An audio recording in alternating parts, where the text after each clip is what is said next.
Hello friends, welcome to கதை கேளு கதை கேளு. இன்னைக்கு நாம் படிக்க போகிற கதை ஆங்கில கதை. ஒரிஜினலாக உருதுல தான் எழுதியிருக்காங்க. இதோட டிரான்ஸ்லேஷன் ஆங்கிலத்தில் இருக்குது, இங்கிலீஷில் இருக்குது. பை அ ஃபேமஸ் ஆத்தர் கால் சாதத் ஹசன் மண்டோ. மண்டோ பற்றி உங்களில் சில பேர் தெரிஞ்சிருக்கும், சில பேர் தெரிஞ்சிருக்காது. இவர் இந்தியா பாகிஸ்தான் பார்ட்டிஷன் நடந்துச்சுல, அப்போது அந்த பேக்ரவுண்டில் நிறைய கதைகள் எழுதியிருக்காரு. நிறைய இவரோட கதைகள்லாம் பயங்கரமாக ஒரு ஹார்ட் ஹிட்டிங்காக இருக்கும், ஹார்ட் ரெஞ்சிங்காக இருக்கும். ஸோ அந்த மாதிரி ஒரு கதையை தான் இன்னைக்கு படிக்க போகிறோம். இவரோட தொகுப்பு bitter fruit the very best of Saadat Hasan Manto அப்படின்னு ஒரு புக்கில் நான் இன்னைக்கு படிக்க போகிறேன். அவரோட one of the famous stories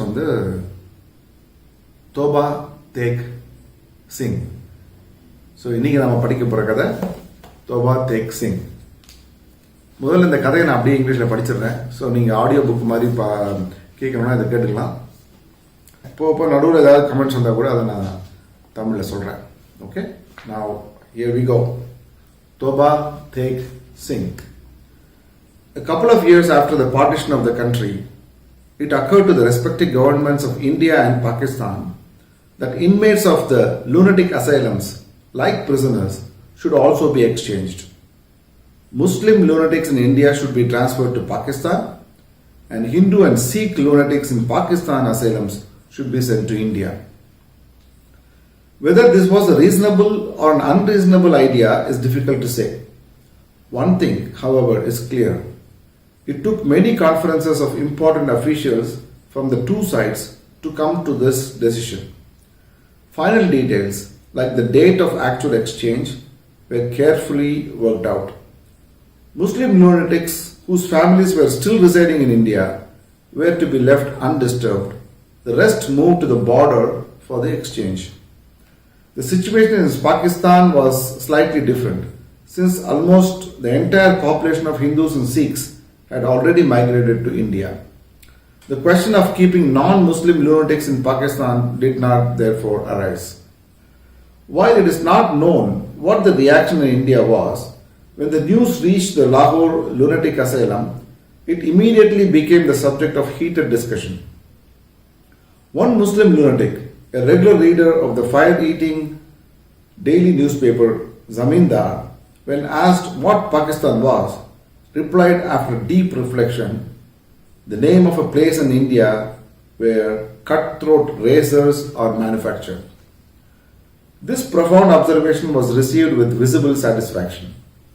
A Sikh lunatic asked another a Sikh lunatic asked another Sikh, Sardarji, why are we being sent to India? We don't even know the language they speak in that country. The man smiled. I know the language of the Hindostoras.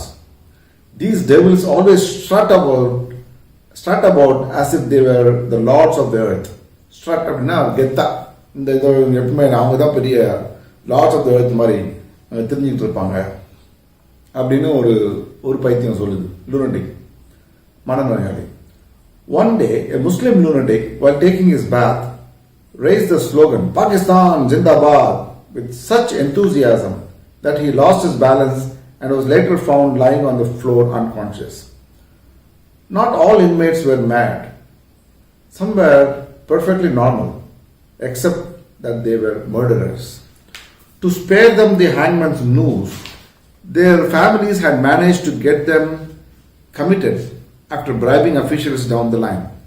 They probably had a vague idea why India was being divided and what Pakistan was, but as far as the present situation, they were equally clueless.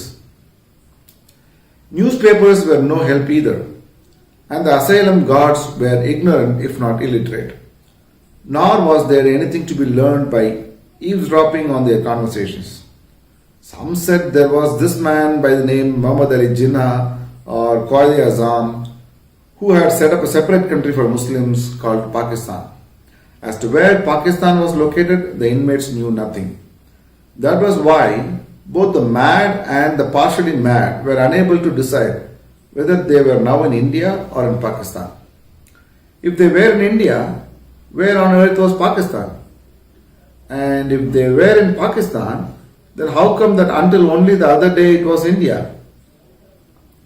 One inmate had got so badly caught up in this India, Pakistan, Pakistan, India rigmarole that one day, while sleeping the floor, he dropped everything, climbed the nearest tree, and installed himself on a branch, from which vantage point he spoke for 2 hours on the delicate problem of India and Pakistan. Rigmarole, Rigmarole. Rigmarole, it's a complicated procedure. That's the word I looked it up. On Mahatma he was talking for 2 hours. The gods asked him to get down. Instead, he went a branch higher, and when threatened with punishment, he declared, I wish to live neither in India nor in Pakistan. I wish to live in this tree. So, இந்த அசைலத்தில் இருக்கிற நிறைய அந்த பைத்தியங்களை பற்றி தான் அப்படியே பேசிட்டு வர்றாரு. When he was finally persuaded to come down, he began embracing his Sikh and Hindu friends, tears running down the cheeks, fully convinced that they were about to leave him and go to India. A Muslim radio engineer who had an MSc degree and never mixed with anyone, given as he was taking long walks by himself all day, was so affected by the current debate that one day he took off all his clothes, gave the bundle to one of the attendants, and ran into the garden stark naked. A Muslim lunatic from Chaniot, who used to be one of the most devoted workers of the All India Muslim League and obsessed with bathing himself 15 or 16 times a day, had suddenly stopped doing that and announced his name was Muhammad Ali, that he was Qaid-e-Azam Muhammad Ali Jinnah. This had led a Sikh inmate to declare himself Master Tara Singh, the leader of Sikhs. Apprehending serious communal trouble, the authorities declared them dangerous and shut them up in separate cells. There was a young Hindu lawyer from Lahore who had gone off his head after an unhappy love affair. When told that Amritsar was to become a part of India, he went into a depression because his beloved lived in Amritsar, something he had not forgotten even in his madness. That day, he abused every major and minor Hindu and Muslim leader who had cut India into two, turning his beloved into an Indian and him into a Pakistani. When news of the exchange reached the asylum, his friends offered him congratulations because he was now to be sent to India, the country of his beloved. However, he declared that he had no intention of leaving Lahore because his practice would not flourish in Amritsar. But he says his practice would not flourish in Amritsar. There were 2 Anglo-Indian lunatics in the European ward. European ward when told that the British had decided to go home after granting independence to India, they went into a state of deep shock and were seen conferring with each other in whispers the entire afternoon. They were worried about their changed status after independence. Would there be a European ward or would it be abolished? Would breakfast continue to be served or would they have to subsist on bloody Indian chapati? There was another inmate, Idanam hero, a Sikh, who had been confined for the last 15 years. Whenever he spoke, it was the same mysterious gibberish. Upar the Gurgur, the annex, the Bay Dayana, the Moong, the Dal of the Laltain. Idle eda meaning irukkalam, but enakku theriyala.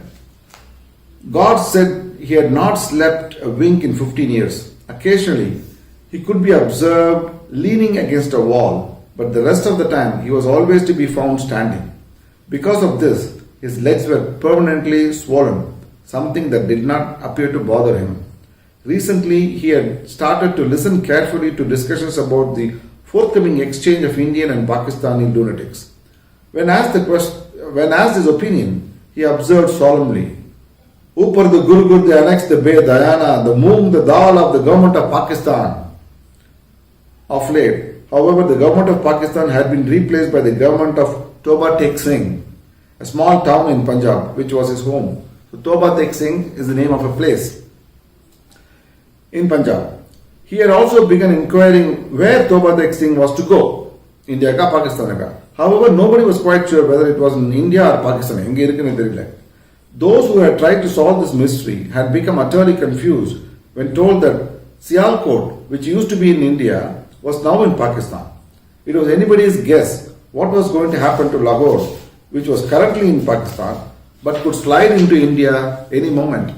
It was also possible that the entire subcontinent of India might become Pakistan. And who could say if both India and Pakistan might not entirely vanish from the map of the world one day? The old man's hair was almost gone, and what little was left had become a part of the beard, giving him a strange, even frightening appearance. However, he was a harmless fellow and had never been known to get into fights. Older attendants at the asylum said that he was a fairly prosperous landlord from Toba Tek Singh who had quite suddenly gone mad. His family had brought him in bound and fettered. Fetteredna kaalalam chain போட்டுட்டு. This was 15 years ago. 15 years ago he was admitted to this asylum. He was from Toba Tek Singh. Once a month he used to have visitors, but since the start of communal troubles in the Punjab, they had stopped coming. His real name was Bishen Singh. But everybody called him Toba Tek Singh. So the ஊரோட பேரு அவரோட பேராச்சு. He lived in a kind of limbo, having no idea what day of the week it was, or month, or how many years had passed since his confinement. However, he had developed a sixth sense about the day of the visit, when he used to bathe himself, soap his body, oil and comb his hair, and put on clean clothes. He never said a word during these meetings except occasional outbursts of Upar the Gurgur, the Annex, the Bed, Dayana, the Moong, the Dal of the Laltan. When he was first confined, he had left an infant daughter behind, now a pretty young girl of 15. She would come occasionally and sit in front of him with tears rolling down her cheeks. In the strange world that he inhabited, hers was just another face. Since the start of this India-Pakistan caboodle, he had got into the habit of asking fellow inmates where exactly Toba Tek Singh was, without receiving a satisfactory answer because nobody knew. The visits had also suddenly stopped. He was increasingly restless, but more than that, curious. The sixth sense, which used to alert him to the day of the visit, had also declined. He missed his family, the gifts they used to bring, and the concern with which they used to speak to him. He was sure that they would have told him whether Toba Tek Singh was in India or Pakistan.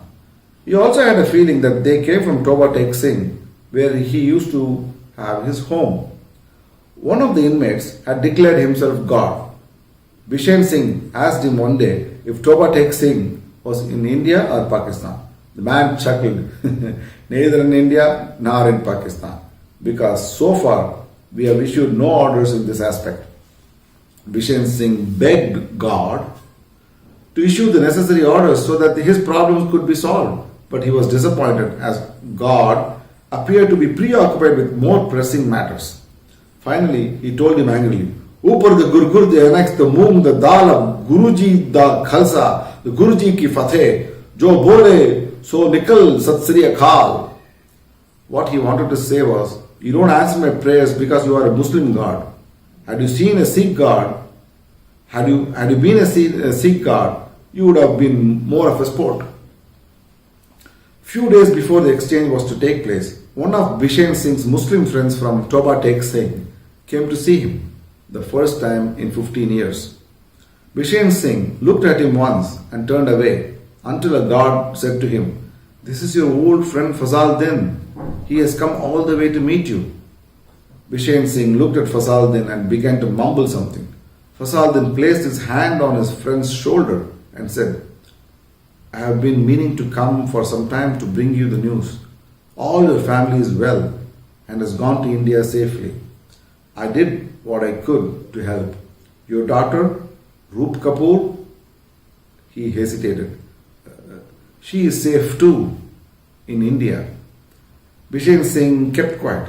Fazal then continued, "Your family wanted me to make sure you were well. Soon you will be moving to India. What can I say? except that you should remember me to Bhai Balbir Singh, Bhai Wadhwa Singh, and Bahan Amrit Kaur. Tell Bhai Balbir Singh that Fasal Din is well by the grace of God. The two brown buffaloes he left behind are well too. Both of them gave birth to calves, but unfortunately one of them died after 6 days. I think one of them often and to write to me if there is anything I can do. Then he added, here, I brought you a nice treat from home. Bishen Singh took the gift and handed it to one of the guards. Where is Toba Tek Singh? He asked. Where? Why? It is where it has always been. In India or in Pakistan? In India? No, in Pakistan. Without saying another word, Bishen Singh walked away, murmuring, Upar the Gurgur, the annex, the Be, Dayana, the Moong, the Dal of the Pakistan and the Hindustan, Dur Fite Moon. Meanwhile, the exchange arrangements were rapidly being finalized. Lists of lunatics from the two sides had been exchanged between the governments and the date of transfer fixed.